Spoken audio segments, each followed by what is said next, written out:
You know, they got KD, but we got Jaden McDaniels. The first round of the 2024 NBA playoffs is in full force, and if you missed day one, check out my recap right here. Today, we are going to review days 2, 3, and 4. Unfortunately, I cannot do daily recaps like I did for March Madness. It's just too much work, so I'll try to do a recap every 2 to 3 days throughout the rest of the NBA playoffs. With all of that out of the way, here is days 2, 3, and 4 of the NBA playoffs explained. We left off on day 2 and 4 different series had not kicked off yet. The first game of the day was the Boston Celtics, the 1 seed in the East, versus the Miami Heat, who would normally be a very dangerous 8 seed. I mean, last year as an 8 seed, they made it all the way to the NBA Finals, but they are without their star player, Jimmy Butler, who sprained his MCL during the play-in, and so the Celtics naturally blew them out. Not much to talk about there. And this was an unfortunate trend for Sunday's games. Every series had a team with a star player out. The Clippers versus the Mavericks were the next game on the slate, and the Clippers were missing Kawhi Leonard, who had knee inflammation, keeping him out of game 1. However, surprisingly, the LA Clippers handled the Mavericks wire to wire in this one. Dallas only scored 8 points in the second quarter, and while they would make a run in the fourth, outscoring the Clippers by 11, they didn't get all that close, losing 109-97. Now, normally, if you're the away team in the NBA playoffs, you just want to win one of the first 2 games to steal home court advantage. However, Kawhi Leonard was not playing in game 1, so it would have been important for Dallas to win that one, and they did not. Game 3 of the day, the Pacers versus the Bucks.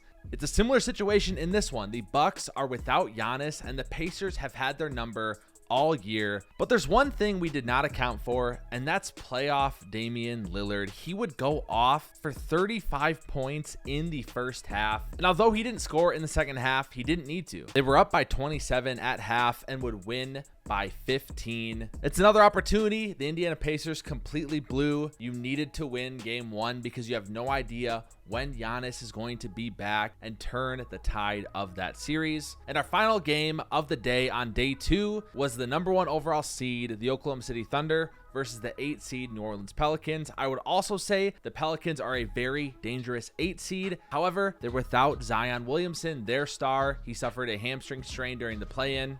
Yet the Pelicans still battled in this one. It was a tie game at halftime, and although OKC took a 6-point lead into the fourth quarter, New Orleans continued to battle. The Pelicans found themselves up 90-88 with 3:34 to go. Neither team would score for the next 2 minutes, but then Shai Gilgeous-Alexander, MVP candidate and star for the Thunder, would hit a pull-up jumper to tie the game. On the ensuing possession, the Pelicans would get 3 offensive rebounds but still come up empty, and SGA would go down, get an and 1 with 30 seconds left. CJ McCollum would score for the Pelicans, putting the lead to just 1. They would have to foul, where Chet Holmgren only made 1 free throw, putting the Thunder up 94-92, and CJ McCollum would miss a 3 at the buzzer. I think this is going to be a series, everyone. The Pelicans are tenacious. Brandon Ingram, although he didn't shoot it well, will only get better coming back from injury as the series goes on. For a minute, I entertained the thought of Zion speed running his way back into the series, but with a hamstring injury, they're finicky and it's probably unlikely. But if I'm a Thunder fan, I'm a little tight after that one, and I'm just hoping we can go up 2-0, continue our home court advantage, and make sure we win our first playoff series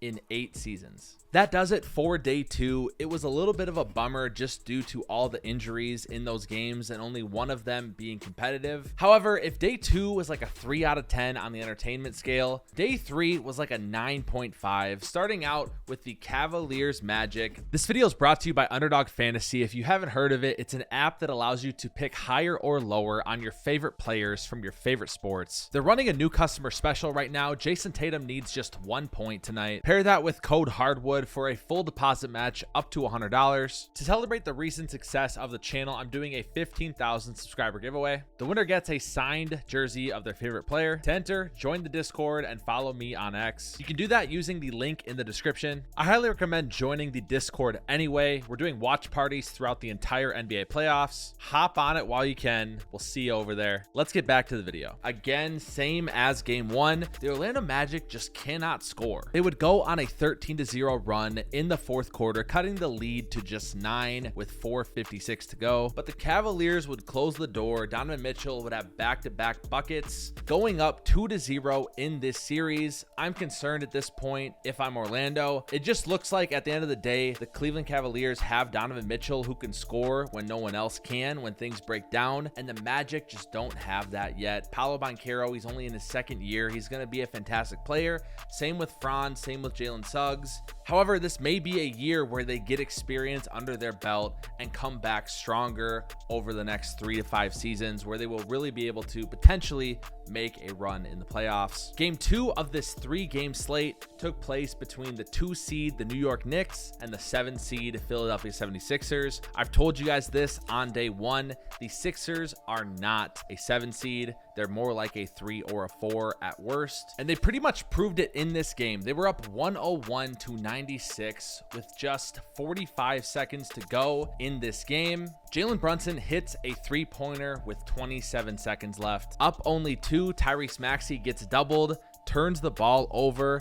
Dante DiVincenzo misses a 3, but again, an offensive rebound. He gets it back, hits a 3, and now all of a sudden the New York Knicks are up 1 point with 13 seconds left in the game. Isaiah Hartenstein blocks Tyrese Maxey. OG Anunoby gets the rebound, and it's game over. One of the worst meltdowns I've seen in recent memory in the NBA. Rarely do you see a player get trapped in the backcourt due to full court pressure and then turn the ball over, but that's exactly what Tyrese Maxey did. And if you're watching these games, Joel Embiid is giving it everything he has. After the game, he had this to say about the series and this game in particular. 2-0, so we good. We gonna win this series. We gonna win this. We know what we gotta fix. We did a better job today, so we gonna fix it.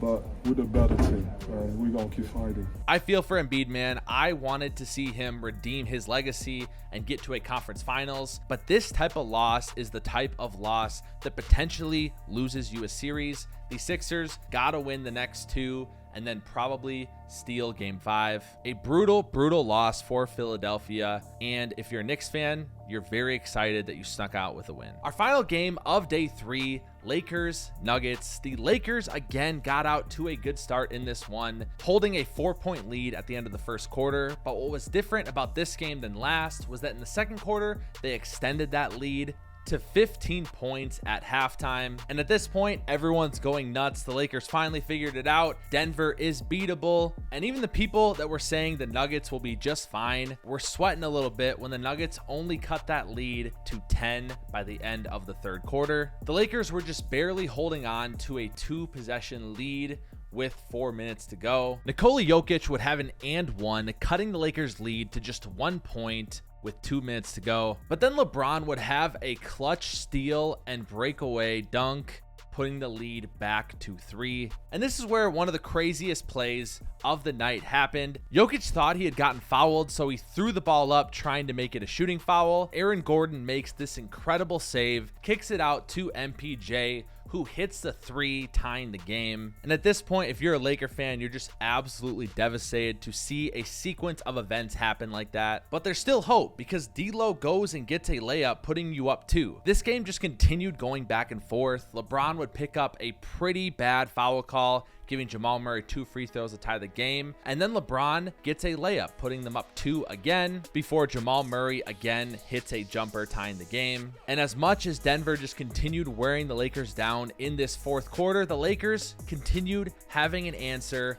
every time they would tie it. Unfortunately for LA, the final time they needed one, and probably one of their best looks down the stretch, they would not convert. LeBron misses a wide open 3, and Jamal Murray hits a game winner as the time expired on the clock. An instant classic. Denver wins 101-99. And the best part about this game is that Jamal Murray had like 16 points in the fourth quarter. After playing terribly for the first 3 quarters, he turned it on when it mattered most, had 6 points in the final minute, and in my opinion, delivered an absolute death blow to the Lakers in this series. Denver goes up 2-0. Anthony Davis was dominating early in this game. He was 14 of 19 19 from the field, had 32 points, but he wouldn't score after the 7-minute mark in the third quarter. I also thought LeBron was phenomenal in this one as well. He had 26 points, 12 assists, 8 rebounds on 9 for 19 from the field. He had a couple plays were just insane, including that steal and fast break dunk. And then D'Lo, 23 points, 7 for 11 from 3. Honestly, what else can you ask for if you're a Laker fan? I really feel like they all played extremely well except for Rui and maybe Austin Reeves. And that's why they needed to have this game. Murray did not have a good game and they needed to capitalize on it, but they let Denver hang around for too long, and eventually Denver would deliver a death blow. So that brings us to day 4 of the NBA playoffs. The first game, game 2 of the 3-seed Minnesota Timberwolves and the 6-seed Phoenix Suns. The Suns would start out 0 for 4 from the field and 3 turnovers. The Wolves would get out to an 8-0 lead, but the Suns would bounce back, only being down 3 points, 24-21 at the end of the first quarter. Thanks to a Kevin Durant and one, the Suns would jump out to a 5-point lead to start the second quarter, 36-31. And after a pair of Devin Booker free throws, would push that lead to 7. Minnesota didn't get much from Karl Anthony Towns or Anthony Edwards in the first half. Karl Anthony Towns had 3 fouls and 0 points at the end of the first quarter and sat the entire second. Outside of one Naz Reid free throw, only Mike Conley, Jaden McDaniels, and Rudy Gobert would score for the Timberwolves in the second quarter,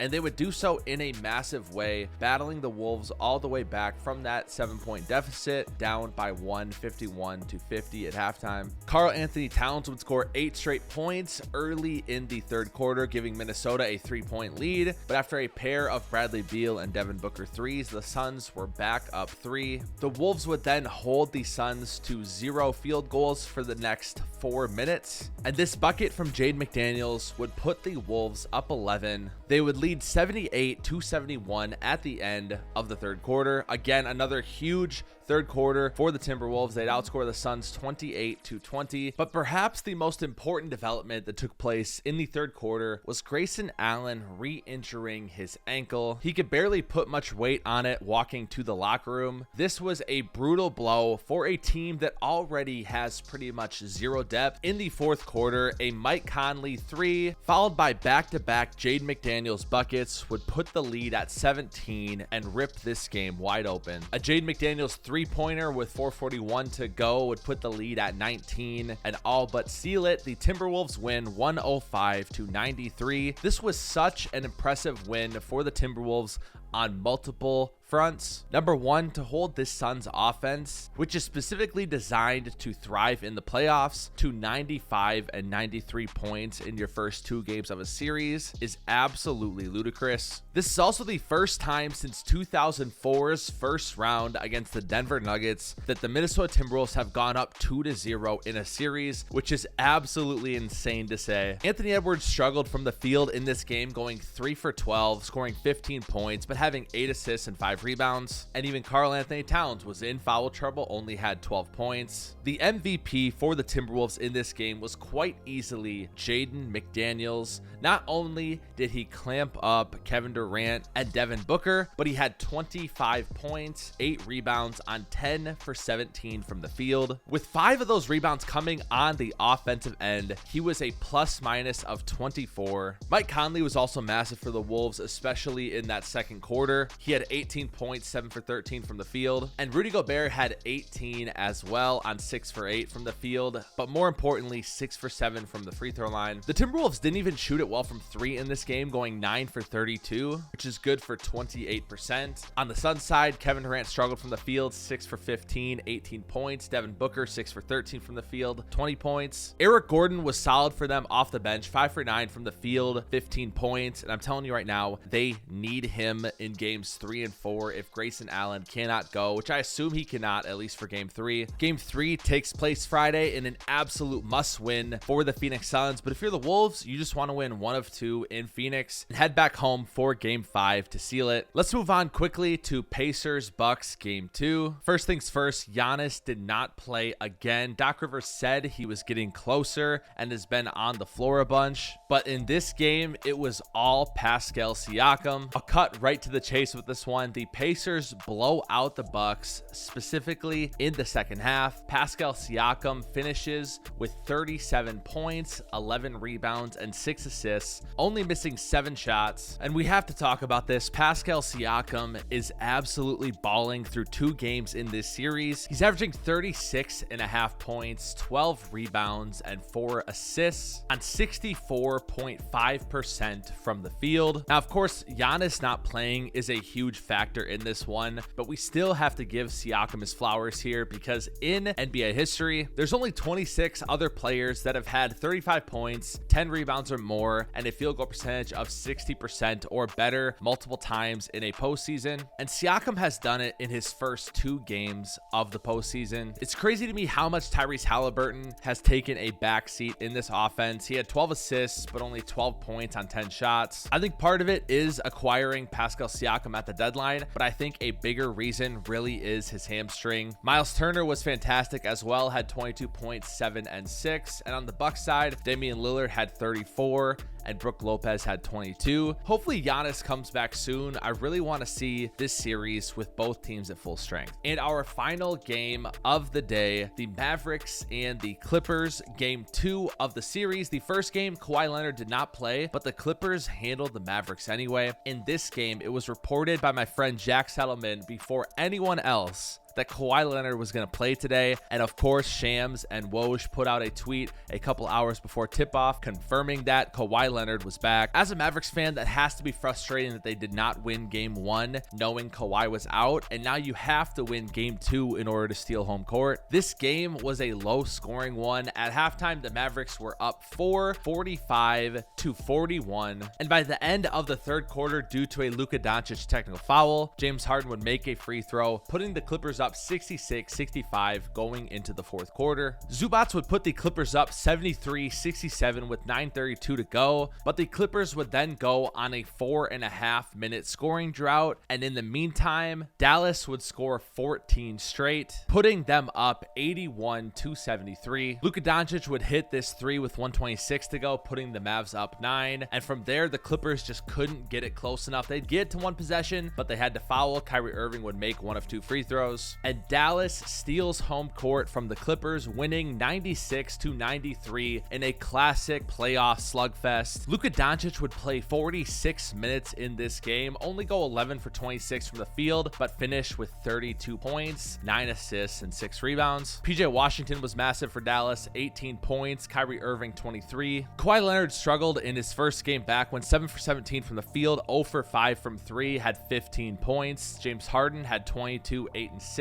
Paul George 22 as well. If you're a Clippers fan, you could always say, you know what, Kawhi's just getting back, we'll be just fine, but you can't be feeling too good that you gave up home court. But I think the biggest thing concerning Dallas is that Daniel Gafford had a lower back injury, only played 9 minutes in this one, and Tim Hardaway Jr. had a right ankle sprain, only played 6 minutes and did not return. I could be convinced maybe it's a good thing THJ isn't out there in the playoffs taking shots away and being unaware, but at the same time, he's the type of player that will go off for 30 on a random night and pretty much win you a game. So hopefully Dallas can get back to full strength, and hopefully on the Clipper side, Kawhi Leonard can continue to stay healthy throughout the series. I really think this series goes 7 games and is going to be a really fun matchup as long as Leonard stays healthy. That does it for days 2, 3, and 4 of the NBA playoffs. Tonight we have the Heat Celtics and the Pelicans Thunder, and on Thursday we have the Cavaliers Magic, the Knicks-Sixers,